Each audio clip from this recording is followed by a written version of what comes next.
Today, we're going to crack open Daniel Kahneman's incredible book, Thinking Fast and Slow. We're going to look at the two systems that are basically always fighting for control inside your brain. So to kick things off, I've got a little puzzle for you. It's a great way to see, firsthand how your mind really works. Okay, here it is. A bat and a ball cost $1.10 in total. The bat costs exactly $1 more than the ball. So how much does the ball cost? And hey, no pressure. Just go with the very first answer that pops into your head. All right, got your answer? If you thought 10 cents, don't worry, you're in good company. That's what almost everyone says. But, and you probably saw this coming, that intuitive answer is wrong. So wait, why is it wrong? Let's just do the math real quick. If the ball is 10 cents and the bat costs $1 more, then the bat has to be $1.10. Add those together and you get $1.20. That's not right. The actual answer is 5 cents. Think about it. A 5-cent ball and a bat that's $1 more, that's $1.05. Add them up and you get $1.10. Perfect. But to get there, you really have to push past that first super easy answer. And look, if you got it wrong, you are in very good company. More than half, seriously, more than half of the students at places like Harvard, MIT, and Princeton also got this wrong. So this isn't about being smart. It's about how our brains are wired. They're built for speed and efficiency. But sometimes that comes at the cost of being right. So what in the world is going on here? Well, this little puzzle gets right to the heart of Kahneman's big idea. He says our minds have two. Let's call them systems of thought. It's like you've got two characters inside your head, both trying to run the show. First up, you've got System 1. This is the fast one. It's automatic. It's your gut reaction, totally effortless. This is the system that screamed 10 cents at you. Then there's System 2. This one is slow, careful, analytical, and man, it takes effort. It's the one you had to consciously wake up to actually solve the puzzle. And here's the thing, most of the time System 1 is running our lives, but it's not perfect. I mean, we pretty much run on autopilot using this fast-thinking system for everything, from driving to work to deciding what to eat. But the catch is, it has these predictable biases. Think of them like little mental glitches, systematic errors that can get us into all sorts of trouble. So let's take a look at a few of these common mental traps, these little glitches in action.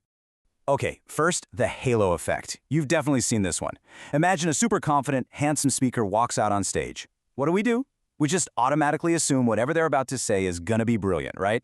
That's our System 1 jumping the gun.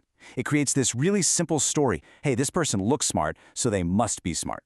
We let one good quality create a halo that makes us see everything else they do in a positive light. Okay, let's try another one. Here's a question for you. Imagine you're asked this. To help save 50,000 seabirds from a big oil spill, would you be willing to pay, say, $5? Just keep that number in your head for a second, $5. Now check this out. Researchers did an experiment on this, and the results are just wild. The group that was first asked the $5 question, on average, they offered to donate $20. But they asked another group a slightly different question. They asked them if they'd be willing to pay $400, and that group's average donation, $143. That first number, whether it's high or low, acts like an anchor, pulling our final decision towards it, even though it's totally random. And this leads us to one of Kahneman's biggest ideas, and it's got a funny name, WSIAT. It stands for What You See Is All There Is. Basically, our System 1 is a fantastic storyteller. It takes whatever little bits of info are right in front of it and weaves them into the best, most believable story it can. The problem? It completely ignores all the information it doesn't have.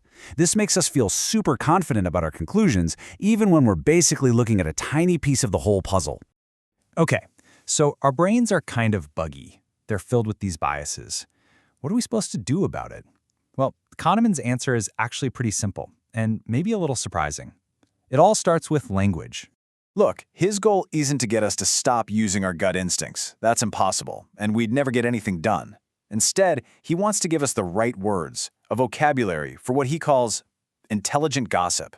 Think about it. Once you have a name for something, like the halo effect or anchoring, you can spot it, you can talk about it, and it's way easier to see these mistakes in other people first, right? But eventually, you can start to see them in yourself too. So, the real superpower here isn't getting rid of biases, but learning to recognize the situations where our gut is probably going to steer us wrong.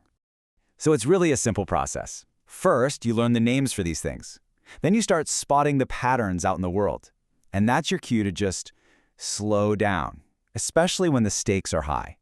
That's the moment to say, okay, gut feeling, thanks for your input, but I'm going to wake up my slow, deliberate system 2 for this one. It's like having a mental alarm that goes off, telling you to double-check your assumptions before you make a big move. Really, what this all comes down to is an invitation to be a little more curious about how your own mind works. And it leaves us with this really big question to chew on. Think about some of your strongest beliefs. Are they the result of slow, careful, System 2 thinking? Or are they just really good stories that your System 1 has been telling you for a long time? So, if this explainer gave you a new way to think about, well, thinking, go ahead and let your System 1 do the heavy lifting with a quick, intuitive click on that like button.